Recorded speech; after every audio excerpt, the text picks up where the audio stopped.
네, 여러분 안녕하세요. 갈바람입니다. 방금 전에 2024년 3분기 아이온큐 실적이 나왔는데요.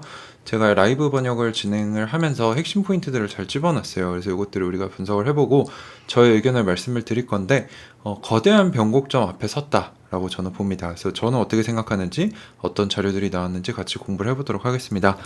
참고로 아직 저희 애기들이 어린이집 등원을 안 해서 소리가 좀 날 수 있어요. 그거는 좀 양해를 부탁을 드립니다. 자, 3분기 실적 발표 일단 숫자만 보면 3분기 매출이 1240만 달러가 나왔는데 월가 예상치인 1056만 달러를 훨씬 상회했죠. 자사 예상 역시 9에서 12밀리언 달러를 생각을 했는데 초과 달성을 해서 매출 자체는 굉장히 좋게 나왔습니다. 그 원인은 기존 고객들과의 계약 중에 이제 계약의 총 몇 퍼센트를 달성했느냐, 그거에 따라 돈을 받는 계약들이 있는데 이거를 빠르게 달성함으로써 매출 인식이 가속화됐다. 좋은 거죠. 잘하고 있다는 건데, 다만 이제 애프터장에서 주가가 한 10%까지 빠지기도 했었어요. 지금은 마이너스 1% 이내로 약보합 수준으로 말아 올렸는데, 그 이유 중에 하나는 3분기 주당 순이익 EPS가 월가 예상치 마이너스 0.22보다 하회하는 마이너스 0.24가 나왔습니다. 수익성 부분은 이제 월가가 민감한 부분이기 때문에 큰 돈들이 좀 움직였다라고 볼 수 있을 것 같고, 어쨌거나 본장이 열려야 실제 움직임을 알 수 있을 것 같은데 저는 오르지 않을까 생각을 좀 하고 있고요. 왜 그런지는 뒤에 말씀을 드릴게요. 어쨌거나 3분기 부킹스 수주 금액은 6,350만 달러로 미 공군연구소와의 5,450만 달러 최대 규모 양자 계약을 수주함으로써 엄청나게 크게 나왔고요. 현금성 투자 자산을 합치면 3억 8,280만 달러로 원화로 약 5,300억 원 정도가 됩니다. 그래서 굉장히 많은 돈이 있죠. 근데 이번 분기 순적자가 5,250만 달러예요. 그래서 순적자로 현금 자산을 나누면 약 7분기, 2년 이하를 버틸 수 있다라고 가정을 할 수 있는데, 그래서 우리가 아이온큐 투자의 핵심은 뭐냐? 2년 안에 매출을 크게 끌어올려서 수익성을 내서 흑자 전환을 할 수 있는가? 또는 최악의 경우에는 이걸 못하면 유상증자를 한다거나 대출이 발생하겠죠. 이때는 투자를 재고할 필요가 있습니다. 어쨌거나 제가 최근에 시애틀 가서도 토마스 크레이머 CFO한테 이걸 물어봤더니 흑자 전환을 우선적으로 생각하고 있다. 지금 백업 플랜은 생각하고 있지 않다. 이렇게 좀 자신감에 찬 답변을 받을 수 있었고, 만약에 순적자가 아니라 현금 소진 속도로 이 현금성 자산을 나눠보면은 3분기 소진 현금이 약 2천만 달러거든요. 요거를 나눠보면은 20분기, 5년까지도 나올 수 있습니다. 그래서 우리가 적자로만 생각을 했을 때는 2년 이하인데 현금 소진 속도가 점점 늦춰지고 있기 때문에 이걸로 생각해 봤을 때는 더 길게 4, 5년이 나올 수도 있다. 어쨌거나 현재 그 어떤 양자 스타트업들, 경쟁사들보다 강력한 현금 수준을 유지하고 있다는 게 아이온큐 투자의 매력 중 하나이죠. 참고로 최근 아이온큐 매출이 증가하면서 분기별 소진하는 현금이 줄어들고 있습니다. 제가 표를 만들어 봤는데 23년 초부터 24년 3분기까지 보면요, 현금이 조금씩 줄어들고 있는데 소진량을 보면은 이 작년 2분기 때 1600만, 작년 3분기 2400만, 작년 4분기 2900만으로 현금 소진이 가장 높게 올라왔는데, 올해 1분기부터 2100만, 올해 2분기에 3200만, 올해 3분기에 1900만으로 조금 들쑥날쑥하지만 현금 소진 속도가 둔화되고 있는 게 나옵니다. 실제로 이거는 매출이 잘 나오면서 상쇄가 되고 있는 거죠. 하지만 순적자나 에비타 적자는 적지 않아요. 순적자는 5,250만 달러로 이 동향을 보면은 작년 3분기 4,500만, 작년 4분기 4,200만, 올해 1분기 3,900만, 올해 2분기 3,700만으로 적지 않은 적자가 유지가 되고 있고, 이번 분기 순적자가 이제 역대급으로 많은 적자가 나오긴 했습니다. 그리고 에비타 기준으로 봤을 때는 마이너스 24밀리언 달러 정도 났는데, 이거 역시 뭐 최근 1년 적자와 비슷한 것 같은데요. 이 둘의 차이가 있습니다. 순적자는 넷 로스이고 에비타 로스. 둘이 차이점은 뭐냐? 넷 로스 같은 경우는 모든 비용을 포함한 적자이고요. 에비타 로스 같은 경우는 본업에서의 성과를 평가하는 거기 때문에 저는 에비타 로스가 좀 더 중요하다고 봐요. 근데 지금 순적자 자체는 크게 늘어났죠. 근데 뭐 이유 중에 하나는 인력이 증가하고 있고 R&D에 무겁게 투자하고 있다. 전년 동기 대비 35% 증가를 했고요. 큐비텍이라는 소형 양자 네트워킹 전문 기업을 인수하면서 일회성으로 2,200만 달러 지출이 나오면서 이게 많이 늘어났는데, 사실은 이 본업에서 나오는 적자인 에비타 적자를 보는 게 맞죠. 근데 이 수준은 일정하게 유지가 되고 있기 때문에 매출이 늘어나면은 줄일 수 있을 거라고 저는 생각을 하고요. 어쨌거나 예상치를 초과하는 매출 그리고 대규모 계약들이 이어지면서 장단점이 명확하게 보이는 부분이라서 뭐가 좋다 뭐가 나쁘다라고 평가하기에는 지금 쉽지 않은 그런 상황에 있긴 합니다. 그래서 이런 부분들 여러분들이 보시고 리스크 관리를 하셔야 한다. 제가 늘 말씀을 드리죠. 자, 그래서 이 어닝 시즌 사이트에서 잘 정리를 해주셨는데 매출은 1240만 달러로 전년 동기 대비 102% 증가를 했고요. 영업 손실 같은 경우는 마이너스 5,300만 달러로 전년 대비 26% 늘었다. 지출을 구성하는 걸 보면 매출 원가가 200% 정도 늘었고 연구개발이 35% 늘었습니다. 그래서 매출 원가 같은 경우는 큰 숫자는 아니니까 요거는 좀 차치하고 연구개발이 35% 늘어나면서 크게 기술 개발에 투자를 하고 있고요. 판매비, 이제 영업 마케팅에도 30% 넘게 증가를 하면서 이런 부분 이제 회사가 성장을 하고 있다는 증거이기도 하죠. 물론 적자 폭이 커지고 있다는 것은 투자자로서 염려가 되지만 회사가 꾸준히 성장하고 있기 때문에 여기서 성장을 해서 흑자 전환하느냐 아니면 자파타처럼 폐업하느냐 이 기로에 놓이게 될 겁니다. 그래서 요거를 우리가 핵심적으로 살펴봐야 될 거고요. 또 일기방에 계시는 이 라이언님께서 정리를 해주신 부분인데 이분이 회계사셔서 굉장히 정리를 잘 해주셔요. 그래서 보면은 지금 current ratio라고 해가지고 1년 이내에 갚아야 되는 부채 대비 1년 이내에 유동화할 수 있는 현금이 몇 배인가 봤을 때는 12배가 넘기 때문에 당장 뭐 망할 위험은 거의 제로에 가깝다라고 저는 생각을 하고 지금 현금으로 버틸 수 있는 것도 2년 정도로 보고 계셔요. 단기적으로 당장 망할 확률은 별로 없지만 이제 현금이 넉넉하다곤 하지만 적자 폭이 크기 때문에 2년 안에 이제 매출을 크게 늘려서 흑자 전환하는가 요게 이제 투자의 핵심 포인트가 돼야 될 겁니다. 자, 그리고 재무전망 가이던스를 보면 4분기 예상 매출은 7에서 11밀리언으로 3분기 예상치보다는 조금 보수적으로 잡은 것 같아요. 그리고 올해 총 예상 매출은 38.5밀리언에서 42.5밀리언 달러로 2분기 38에서 42보다 0.5밀리언 50만 달러 추가 상향을 했고요. 1분기 때는 37에서 41을 줬기 때문에 한 번, 두 번 상향을 했기 때문에 이 매출에 대한 자신감이 상당히 있다고 볼 수 있습니다. 그래서 이것도 상당히 중요한 포인트라고 보고 올해 총 예상 수주 금액은 7,500에서 9,500만 달러를 유지를 했어요.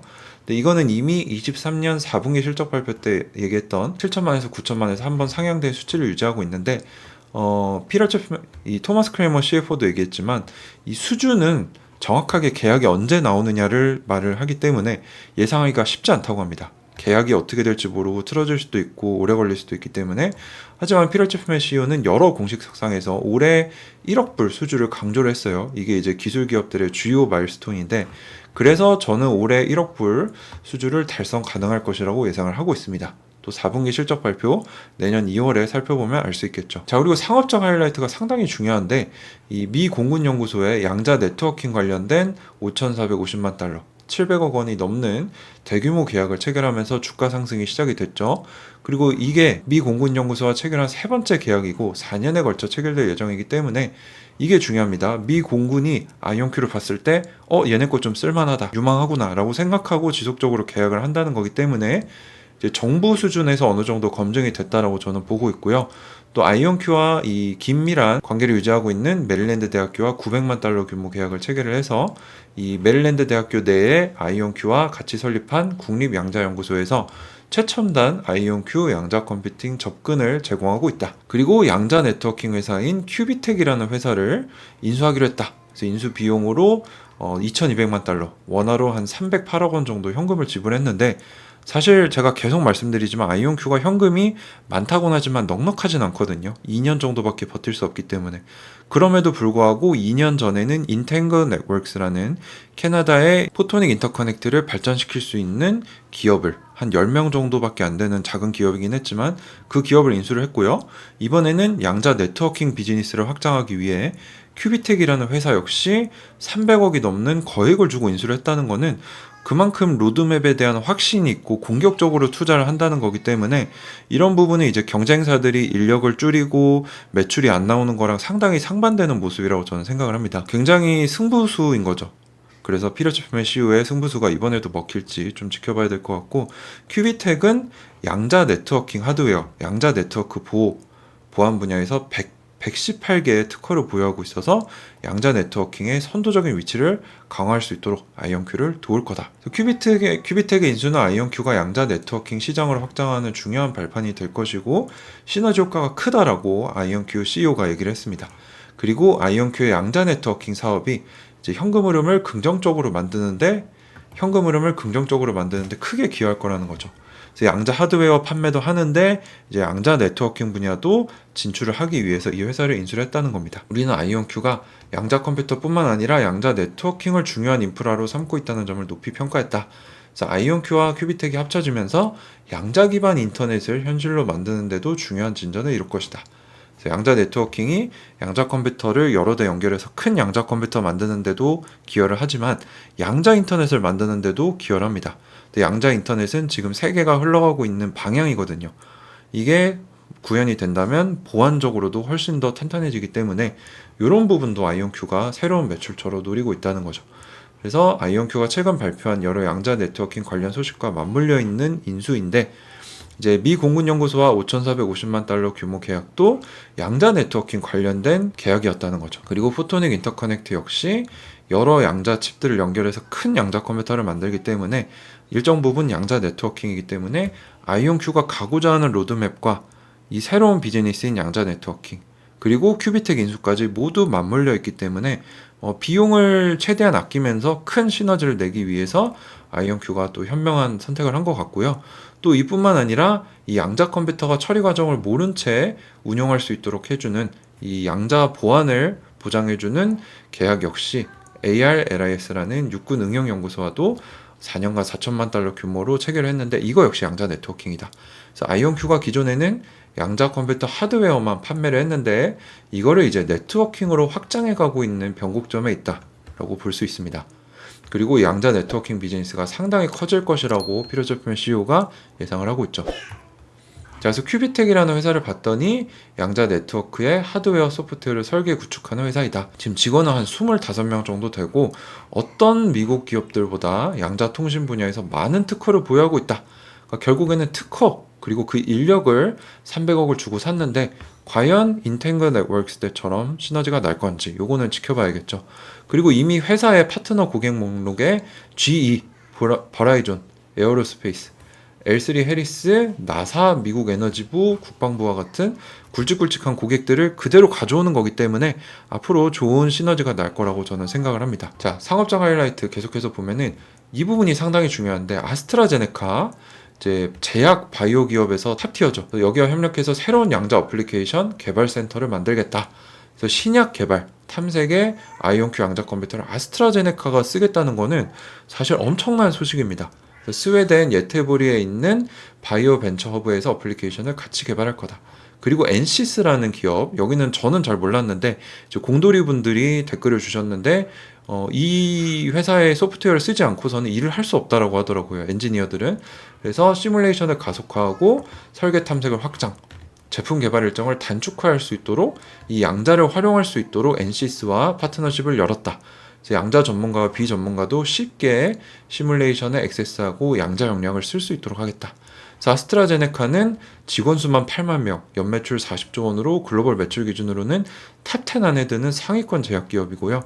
엔시스는 시뮬레이션, 엔지니어링 소프트웨어 기업으로 직원 수 5천 명, 연매출 거의 3조 원으로 엔지니어링 시뮬레이션 소프트웨어 분야에서는 세계적인 리더라고 합니다. 그래서 이런 기업들이 아이온큐와 협력을 한다는 것은 아이온큐가 이제 미 공군연구소나 ARLIS와 같은 정부기관과의 매출에서 기업과의 매출로 옮겨가는 중요한 변곡점이라는 거죠. 그리고 제가 어제 영상에서도 말씀드렸지만 리얼치킨보이님도 얘기해 주셨는데 이렇게 정부로 시작해서 기업 그리고 B2C까지 갈 수 있는 기업이 결국에는 크게 성장하고 큰 시장을 가져가면서 주가가 많이 뛴다. 근데 그 변곡점에 지금 아이온큐가 있기 때문에 저는 아이온큐가 팔란티어가 지금 밟아가고 있는 텐베거의 스텝을 똑같이 밟아갈 거라고 생각을 하고 투자를 하고 있습니다. 여기에 그 증거가 있는 거죠. 자, 그리고 기술적 하이라이트를 보면은 대규모 포토닉 인터커넥트 이 기술을 개발하는 데 필요한 4가지 이정표 중에 두 번째 이온과 이온과의 얽힘을 입증을 해서 양자 시스템 확장에 필수적인 양자 통신 링크를 확립했다. 잘하고 있다 라는 얘기고, 또 2가지 새로운 협력이 나왔는데 NKT 포토닉스라는 기업과 협력을 해서 차세대 레이저 시스템 이거를 같이 개발하기로 했다라고 합니다. 그래서 미래 이 템포 2025년 64EQ부터 전력을 공급할 수 있도록 2025년에 아이온큐의 3개의 프로토타입 광학 시스템을 개발해서 받기로 했다. 그래서 앞으로 아이온큐 템포뿐만 아니라 미래 발용 기반 시스템에 또 아이온큐가 데이터 센터에 합칠 수 있도록 상용화를 지원할 수 있는 파트너십이 될 거라고 보고요. 또 나노전자 디지털 기술 분야의 세계적으로 유명한 R&D 센터의 아이맥과 협력을 해서 광학 집적 회로, 칩스케일의 이온 트랩 기술을 개발하기로 했다. 그래서 이 두 가지 모두 아이온큐의 전체 컴퓨터, 양자 컴퓨터 시스템 사이즈 자체 그리고 비용을 줄이면서 큐비트 숫자를 늘리고 성능과 규모를 개선해서 결국에는 대량 생산, 즉 큰 매출을 내기 위한 스텝들을 기술적으로도 밟고 있다는 거죠. 이렇게 유망하고 뛰어난 기업과 연구소와 함께. 자, 우리가 어닝콜과 Q&A 하이라이트를 보면은 피터 챕맨 CEO가 어떤 얘기를 했냐. 아이온큐는 양자 컴퓨터 하드웨어, 컴퓨터 자체뿐만 아니라 양자 네트워킹 두 분야 모두에서 앞서가는 기업이 되었다. 그래서 앞으로는 미래 양자 어플리케이션 기업으로 성장해서 궁극적으로 하드웨어로 최첨단 기술이 시작을 하지만 시간이 흐를수록 소프트웨어와 어플리케이션이 더 커집니다. 스마트폰도 그랬고 컴퓨터도 그랬죠. 그래서 그런 기업이 되기 위한 발판을 마련을 하고 있고 양자 네트워킹 사업도 꾸준히 키워서 흑자 전환을 하기 위해 쓰겠다는 거죠. 그래서 Q&A 중에 좀 쓸만했던 걸 찾아보면 벤치마크사의 데이비 윌리엄스가 큐비텍 인수가 어떤 영향을 미치는가. 큐비텍은 아이온큐의 포토닉 인터커넥트와 비슷한 기술을 가지고 있는데 이를 보완해주고 새로운 제품군 그리고 고객들을 가져갈 수 있도록 해준다. 그래서 아이온큐 기술을 보완하면서 추가적인 시장 그리고 고객들을 가져갈 수 있게 해주기 때문에 시너지가 크다는 의미고요. 크레이그 헬룸의 또 제가 얼마 전에 인터뷰를 가졌던 타일러 앤더슨이라는 애널리스트가 질문을 해줍니다. 정부와 민간 매출 중 어디가 더 큰가? 단기적으로는 정부가 더 큰데 이제 양자 어플리케이션 프로젝트들을 시작하면서 차차 기업 매출이 늘어나고 있는 추세이다. 그리고 이게 원래 우리 계획이다. 그래서 B2G에서 B2B로 옮겨가면서 더 큰 시장을 가져가고 있는 모습을 보여주고 있는 거죠. 그래서 중요한 변곡점에 있다라고 제가 평가를 하는 겁니다. 자, 그래서 제 의견을 정리를 해보면 매출은 예상치를 상회해서 좋은 모습을 보여줬는데 EPS가 예상치를 하회해서 이런 수익성이 좀 떨어진다는 거는 단기적인 큰 돈들이 들어왔던 게 흔들릴 수 있기 때문에 주가가 단기적으로는 빠질 수 있어요. 하지만 탑티어 제약기업인 아스트라제네카, 탑티어 시뮬레이션 엔지니어링 소프트웨어 기업인 엔시스와의 파트너십 체결은 이를 상쇄하기에 충분하다라고 저는 봅니다. 그래서 궁극적으로 오늘 실적 발표 총평을 내려보면 아이온큐가 사업 영역을 양자 컴퓨터 하드웨어에서 양자 네트워킹으로 본격적으로 넓히면서 흑자 전환을 꾀하고 있고요. B2G, 이제 정부에 납품을 하다가 B2B 기업으로 확장하면서 옮겨가는 중요한 변곡점에 있다라고 평가하겠습니다. 그리고 여전히 우리 투자 핵심 포인트는 과연 아이온큐가 현금 소진 전에 흑자 전환할 수 있는가? 만약에 여기서 실패하고 유상증자 시작하고 대출을 시작한다면 이 투자에 대한 재검토가 필요하겠죠. 어쨌거나 아이온큐는 상장 후 3년간 지속적으로 재무적으로 숫자, 기술적인 목표를 초과 달성해오면서 성장하고 있습니다. D-Wave 리게티, 최근에 폐업하면서 상장 폐지된 자파타 등을 보면 알 수 있지만 이는 대단한 성과입니다. 많은 분들이 아이온큐를 과소평가하시는데 스타트업이 3년 동안 이렇게 초과 달성하는 경우는 아마 전체 스타트업의 10% 5%도 안 될 거예요. 그래서 굉장히 잘하고 있고 여기에 리더인 피터 챕맨 CEO가 굉장히 탁월하고 전략적인 CEO라고 평가할 수 있습니다. 이를 기반으로 앞으로도 잘할 것이라고 생각은 하지만 물론 안심은 하지 않고 지속적인 모니터링과 공부는 필수다. 어쨌거나 저는 이번 실적 발표가 굉장히 중요하고 좋았다라고 보는 사람입니다. 자, 참고로 리게티와 D-Wave 실적을 보면요. 상장 후에 리게티는 200만 달러로 시작해서 성장하긴 했는데 300만 달러 수준으로 한 50%밖에 성장을 못했고요.